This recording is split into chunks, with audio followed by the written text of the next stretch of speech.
What if the person sleeping next to you every night is the reason you forgot who you are? What if the life you built, the house, the kids, the anniversary dinners, was just a beautiful prison you decorated yourself? What if settling isn't safe? What if settling is the most dangerous thing you'll ever do? I'm 74 years old. And I need to confess something I've never said out loud before. I stayed in a loveless marriage for 48 years. 48 years. You hear that number? That's not a rough patch. That's not working through it.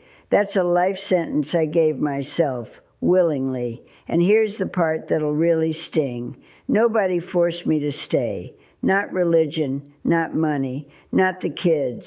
Fear. Plain, quiet, ordinary fear. The kind that doesn't scream. It whispers. It says things like, "This is good enough." Other people have it worse. You made your bed, and you believe it. God help you. You believe it. My name doesn't matter. What matters is that I wasted 48 years learning something I could have understood at 26. And I'm telling you now because you might be making the same mistake right now, today, while you're reading this. I met David when I was 23. He was tall, polite, had a steady job at the post office. My mother loved him before I did. That should have been my first warning.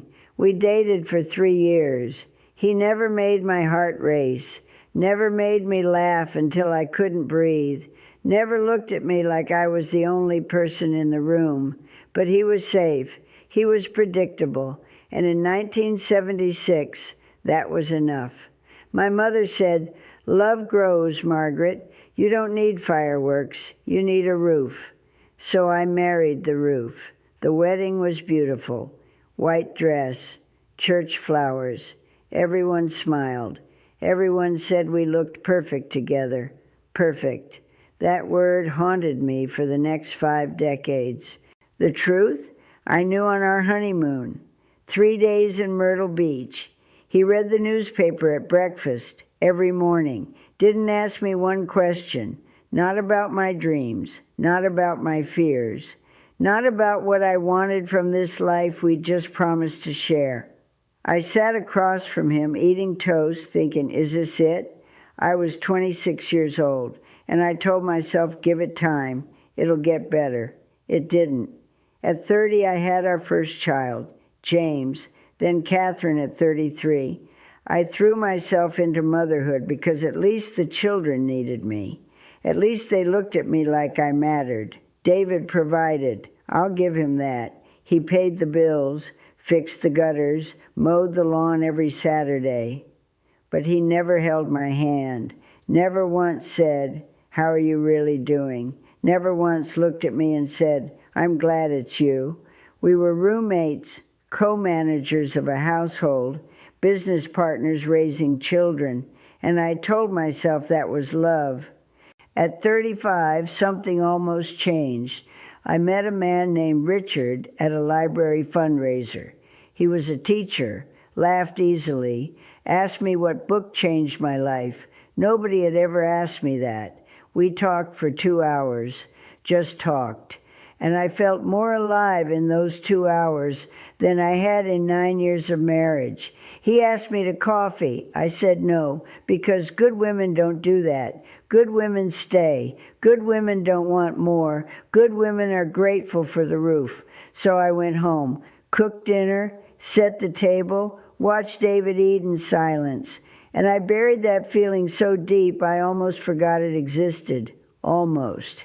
At 45, I wanted to go back to school, study literature, maybe teach. David said, "What's the point? You're 45. So I waited. At 55, the kids were gone. Empty house. Just me and David and the silence. I suggested couples therapy. He laughed. Actually laughed. Said, "We're fine, Margaret. Don't make problems where there aren't any." So I waited. Again.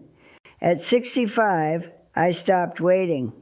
Not because I was brave, because I was too tired to hope anymore. Then 2 years ago, David had a stroke.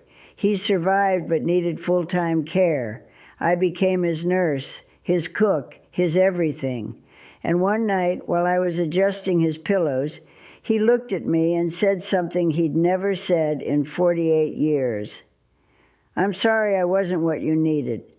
7 words. I stood there holding his pillow, and I cried.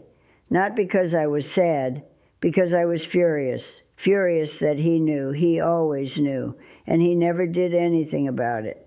Neither did I. He died 4 months later, and I was alone for the first time in 48 years. Do you know what I felt? Relief. And then guilt for feeling relief. And then rage at myself for wasting so much time feeling guilty about wanting more. You know what keeps me up at night? Not the big things, the small ones. The way I never danced in the kitchen, never sang loudly, never wore the red dress I bought in 1984, because David said it was too much. Too much. I spent 48 years being not too much, not too loud, not too ambitious, not too happy, not too anything. I never took that trip to Paris. I had a jar, a glass jar on my dresser. I put coins in it for 20 years, called it my Paris jar. David called it silly. One day I stopped adding coins. I never told my daughter the truth. Catherine once asked me, "Mom, are you happy?" She was 16. I smiled and said, "Of course, sweetheart." I lied to my own daughter's face. And she grew up thinking that kind of marriage was normal. She married a man just like David. That one breaks me. I never finished reading the books I loved. David wanted the television on every evening, every single evening. So I stopped reading, stopped thinking, stopped being Margaret. I became David's wife. That's not a name. That's a cage.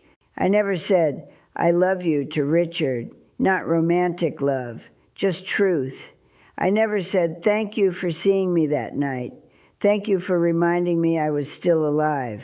I found out he died in 2019, pancreatic cancer. I couldn't even attend the funeral, because how would I explain that to David? How do you mourn someone you never let yourself love? After David died, I sat in our house for 3 weeks. Didn't leave. Didn't call anyone, just sat. And then one Tuesday morning, I did something I hadn't done in decades. I asked myself a question. Margaret, what do you want? Not what's appropriate, not what's expected, not what a 72-year-old widow should do. What do I want? I wanted to travel, so I booked a flight to Paris. Alone. At 72, I wanted to learn, so I enrolled in a poetry class at the community center.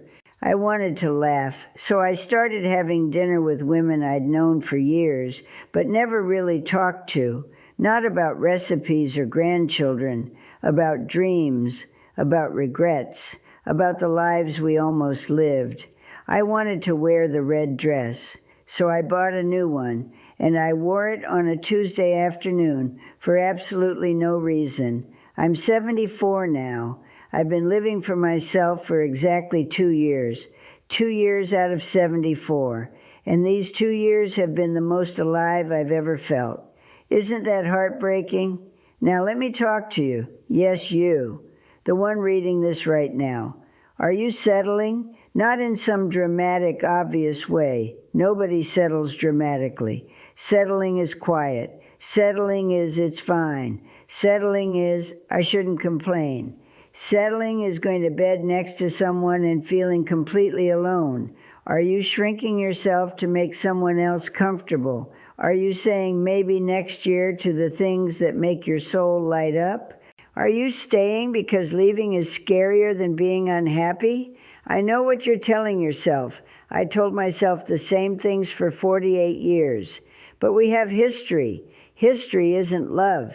But the kids need stability. Kids need to see their parents alive, truly alive, not performing. But what will people think? People aren't thinking about you. They're too busy settling in their own lives. But I'm too old to start over. I started over at 72. You have no excuse. Don't you see? The life you're waiting for doesn't arrive someday. Someday is a lie we tell ourselves so we don't have to be brave today. If I could sit across from my 26-year-old self, that girl eating toast in Myrtle Beach, here's what I'd say. Stop. Stop calling silence peace. Stop calling loneliness independence. Stop calling settling maturity. Stop shrinking yourself to fit someone else's comfort zone. Start. Start demanding to be seen, really seen. Start wearing the red dress. Start filling the Paris jar. Start telling your daughter the truth so she doesn't repeat your mistakes. Start choosing yourself, not selfishly, bravely. If you're in a relationship that makes you feel invisible, leave. Don't wait 48 years. Don't wait 48 days. If you're staying out of fear, ask yourself this. Would you rather be afraid and free or comfortable and dead inside? That's not really a choice.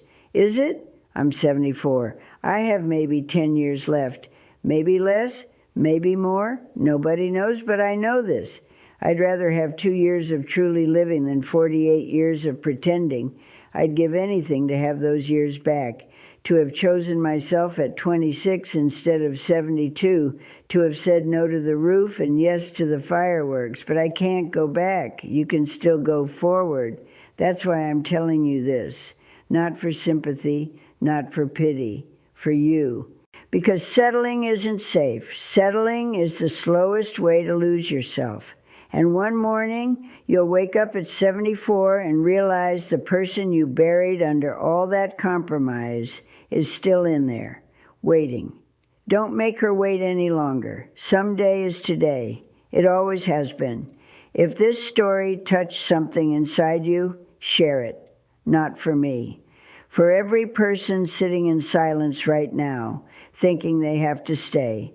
Subscribe because I have more truths to tell. And honestly, not much time left to tell them. Leave a comment. Tell me your story. Tell me what you're going to choose. I read every single one. Thank you for your time. It's the most precious thing you own. Don't waste it on fine.